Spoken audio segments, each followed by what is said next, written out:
ఓం వసుదేవసుతం దేవం కంసచానూరమర్దనం దేవకీ పరమానందం కృష్ణం వందే జగద్గురుం. శ్రీ రాధాకృష్ణాభ్యాం నమః. కృష్ణం వందే జగద్గురుం, అర్జునం వందే జగదేక వీరం. ఓం శ్రీ ధర్మశాస్త్రాయ నమః. స్వామి శరణమయ్యప్ప. మనము ఈ యొక్క శనిగ్రహము వక్రించి మనకి మీనరాశిలో ఉన్నాడు. మరి కార్తీక మాసం వచ్చేసరికి భక్తులంతా కూడా, అయ్యప్ప స్వామి భక్తులంతా కూడా నల్లని వస్త్రాలు ధరించి మనం అయ్యప్ప స్వామి కొండ మీదకి వెళ్తాం. అయితే ఈ నల్లది అనేటటువంటి వస్త్రాలు అజ్ఞానంలో ఉన్నారు. ఆ అజ్ఞానాన్ని పోగొట్టుకోవడం కోసం మనం అయ్యప్ప కొండకి వెళ్తున్నాం, నల్లని వస్త్రాలు ధరిస్తున్నాం, జ్ఞానం ఇస్తాడు అని పండితులు చెప్తా ఉంటారు. ఇదంతా పక్కన పడేసేయండి. ఇప్పుడు జ్ఞానం ఎవరికి అవసరం లేదు. ఇప్పుడు అందరికి కావాల్సింది ఏంటండి? డబ్బు, భౌతిక లోకంలో ఉన్నటువంటి సమస్యల పరిష్కారం అవ్వాలి. ఇది అయ్యప్ప స్వామి చేయగలడా? ఇది శనీశ్వరుడు చేయగలడా? ఇది ప్రశ్న, డైరెక్ట్ ప్రశ్న. నీకేంటి నాకేంటి, ఆ టైప్ అన్నమాట. అయితే ఖచ్చితంగా చేయగలుగుతాడు. ఈ డబ్బులు ఒక్కొక్కళ్ళు అవలీలగా సంపాదించేస్తారు. ఎందుకని? వాళ్ళకి ధనకారకుడు స్ట్రాంగ్గా ఉండడము, లేకపోతే ధనాధిపతి మనకి అక్కడ శుభగ్రహాలు ఉండడము, ధనానికి సంబంధించినటువంటి స్థానాన్ని పాపగ్రహాలు చూడకుండా ఉండడం, ఇలాంటివన్నీ ఉండడం వల్ల వాళ్ళకి ఈజీ అర్నింగ్, ఈజీ మనీ వస్తుంది. కానీ చాలామంది చూడండి, మేము ధర్మంగా ఉన్నామండి, చాలా కష్టపడుతున్నాం మేము వృత్తిలో, అయినా సరే ఈజీ మనీ రావడం లేదు, చాలా ఆ జీతం 10,000 సరిగ్గా రావట్లేదు, మేము కృషి చేస్తున్నామండి కానీ ఫలితం ఉండట్లేదని అనేటటువంటి బాధపడేటటువంటి వాళ్ళు చాలామంది ఉన్నారు. అయితే దీనికి కారణం ఏంటంటే మన గ్రహ సంపుటేనండి. ఈ గ్రహ సంపుటి ఉంటే ఇంతేనండి గురుగారు, జీవితాంతం ఇంతేనా అంటే ఇంతే, మరి తప్పదు. కానీ under special description power of lord Saturn and under the special description powers of lord Ayyappa your evil effects can be nullified. అంటే అయ్యప్ప స్వామి తలుచుకున్నా లేదా శనీశ్వరుడు తలుచుకున్నా మనకున్నటువంటి ధనం రావడానికి అవరోధమైనటువంటి గ్రహాలు ఏవైతే ఉన్నాయో వాటిని అన్నింటినీ ప్యాసిఫై చేసి ఆ మ్యాలిఫిక్స్ని, ఆ చెడ్డ గ్రహాలన్నీ తీసేసి ఏ గ్రహా అరిష్ట స్థానగతా తేషాం గ్రహాణం శుభ ఏకాదశ స్థానాఫలా వ్యాప్త్యర్థం.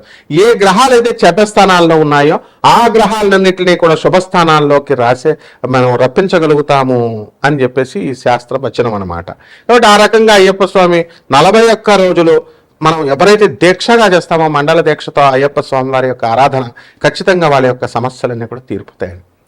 అయితే ఏమండి, మరి మేము చాలా 18 సంవత్సరాల నుంచి అయ్యప్ప స్వామి దీక్ష చేస్తున్నామండి అని ఒకళ్ళు, 40 సంవత్సరాల నుంచి అయ్యప్ప స్వామి దీక్ష చేస్తున్నామండి అని మరొకళ్ళు, కానీ మా సమస్యలు తీరలేదండి అని నోటితో అంటారు తప్ప, అంటే వాళ్ళ ఉద్దేశంలో మా ఒక రిలయన్స్ అంబానీలాగా అవ్వలేదు, లేకపోతే ఒక అపోలో హాస్పిటల్ లాగా అవ్వలేదు అని అలా కంపేర్ చేసుకుంటారు. అలా కాదు. 40 సంవత్సరాల క్రితం మీ ఆర్థిక పరిస్థితి ఏమిటి, 18 సంవత్సరాల క్రితం మీ ఆర్థిక పరిస్థితి ఏమిటి, ఈ అయ్యప్ప మాలలు వేసిన తర్వాత ప్రపోర్షనేట్గా మీరందరికీ కష్టాలు తీరిపోయినాయా లేదా అనేది అనాలిసిస్ చేసుకోవాలి. This is practical approach. ఈ ప్రాక్టికల్ అప్రోచ్ని ఇచ్చేదే శనీశ్వరుడు అనమాట. అందువలన శనీశ్వర స్వాముల వారు ఏంటంటే అటానమస్ ప్లానెట్ అని చాలాసార్లు చెప్పాను నేను. స్వతంత్ర నిర్ణయాలు తీసుకుంటాడు.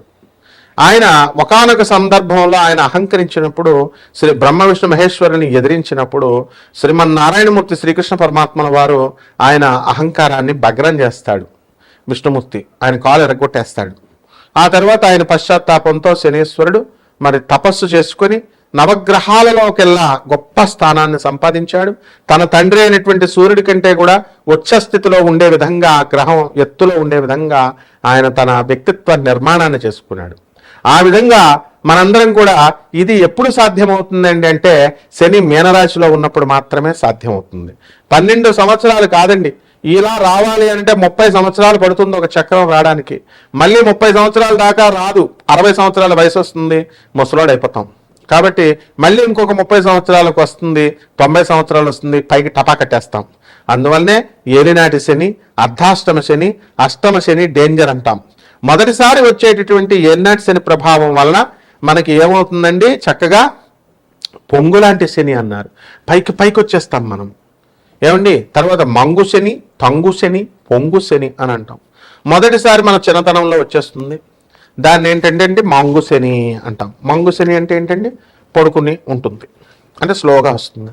రెండోసారి ఎవ్వరికైనా సరే ఏలినాటి శని పొంగు శని అంటే మంచి యవనంలో ఉంటాడు, మదమెక్కిపోయినటువంటి వాళ్ళు కూడా ఉంటారు, యవనంలో కామంతో ఉన్నటువంటి వాళ్ళు ఉంటారు.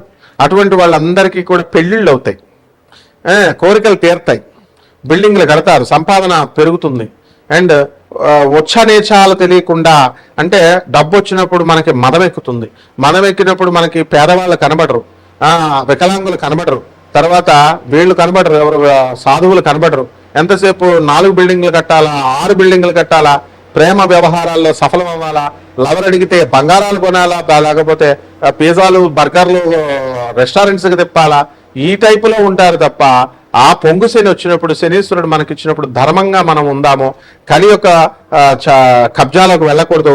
You should not go in to the clutches of Satan, clutches of కలి పురుష. అంతేగాని కృష్ణుడి పార్టీలో ఉండాలా అని ఎవ్వరూ అనుకోరు, ధర్మం వైపు ఉండాలని. అలాగే 3వ శని వచ్చేసరికి తంగు శని, అంటే ఏం చేస్తుందంటే పడుకోబెట్టేస్తుంది, చంపేస్తుంది మనల్ని. అందువల్ల తంగు, మంగు, పొంగు 3 ఉంటాయి.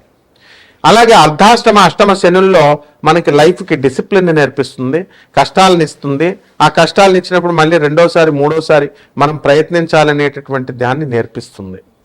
కాబట్టి ఈ యొక్క అయ్యప్ప స్వామి దీక్షల్లో ఎవరైతే 41 రోజులు మన కఠిన నియమాలతో ఉన్నప్పుడు సాధన చేసినప్పుడు తప్పకుండా వాళ్ళ ఆత్మవిశ్వాసం బాగుంటే వాళ్ళ కోరికలన్నీ కూడా తీరిపోతాయండి, అయ్యప్ప స్వామి తీర్చేస్తాడు. మీరు ఎందుకు చేస్తున్నారండి 41 రోజులు అసలు దీక్ష?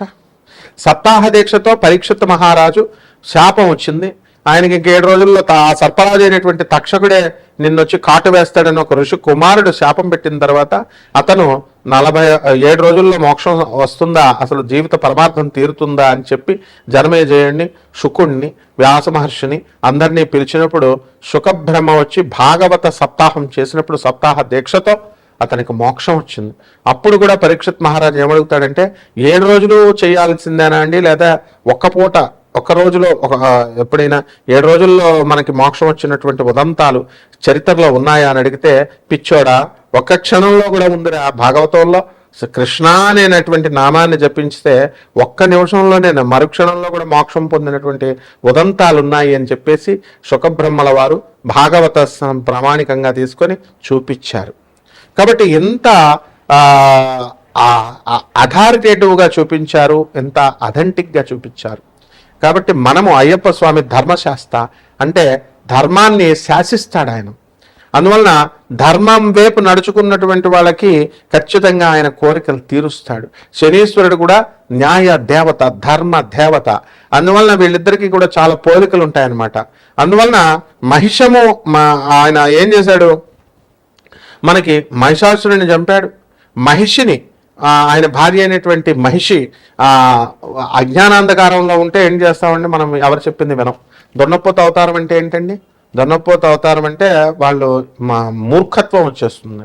మానవుడు మృగంగా మారి ఎవరి తల్లిదండ్రులు చెప్పిన మాట వినకుండా, తల్లిదండ్రులకి తిండి పెట్టకుండా, చిన్నప్పుడు తల్లిదండ్రులు పాఠాలు బాగా చదువుకోరా అంటే స్కూల్కి వెళ్లకుండా, చదువుకోకుండా ఎదిరిస్తాడు.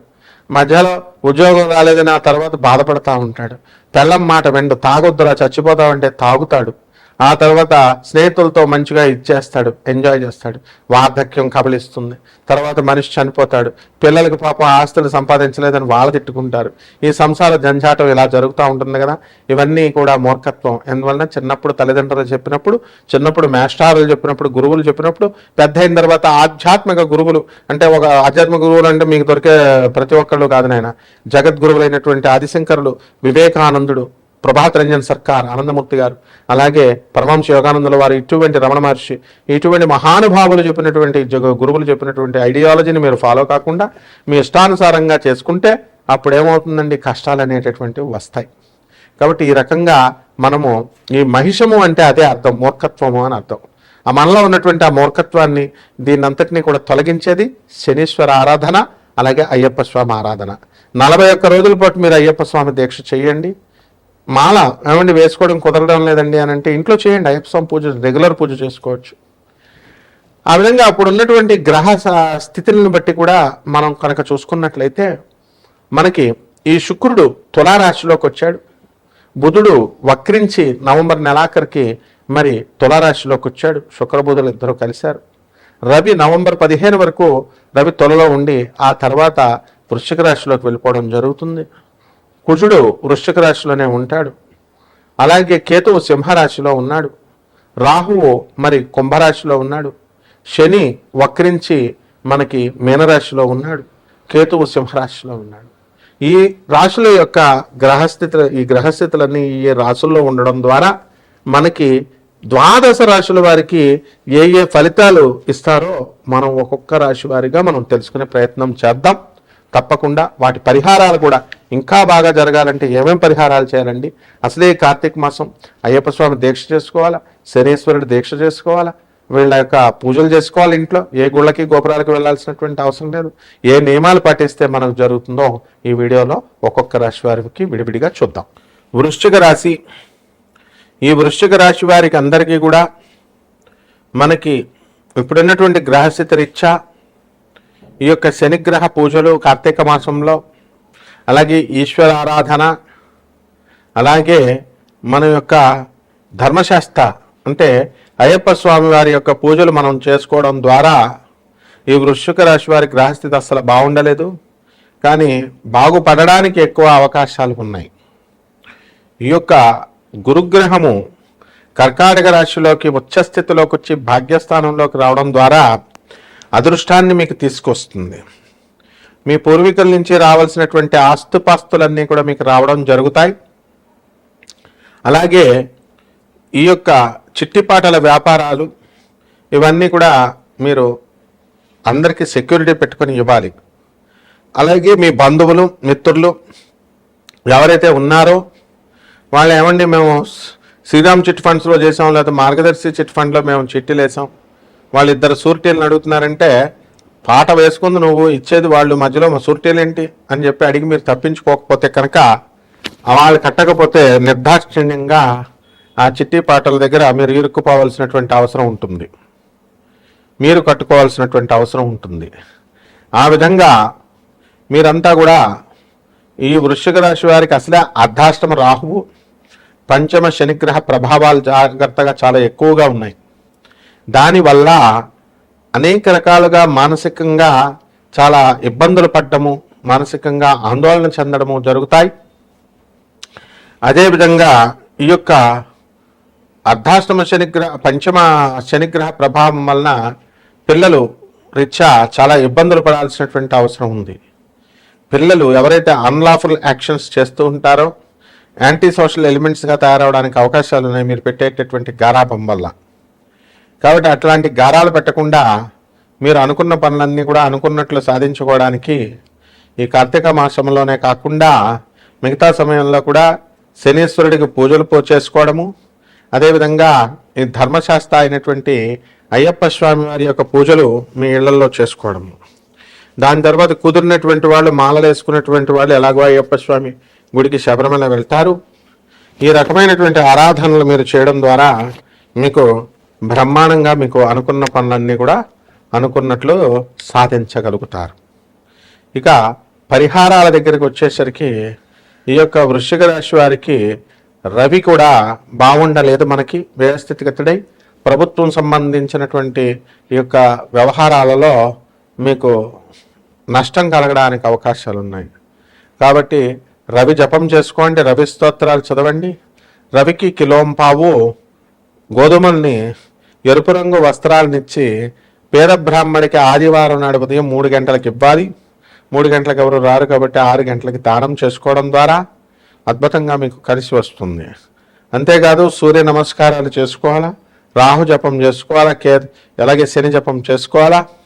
అలాగే రావి చెట్టు చుట్టూ ప్రదక్షిణాలు చేస్తూ ఓం రాహవే నమః అంటూ, ఓం శనైశ్చరాయ నమః అంటూ 108 ప్రదక్షిణాలు శనివారం నాడు చేసుకోవాలి. మిగతా రోజుల్లో కూడా 21 రోజుల్లో అలాగ మీరు చేసుకున్నట్లయితే బ్రహ్మాండంగా మీకు ఉంటుంది. అలాగే ఈ యొక్క నీళ్లు రావి చెట్టుకు వేసుకుంటూ మీరు ముందుకు వెళ్ళాలి. గత కాలం కంటే ఈ కాలం చాలా బాగుంటుంది. శుభమస్తు.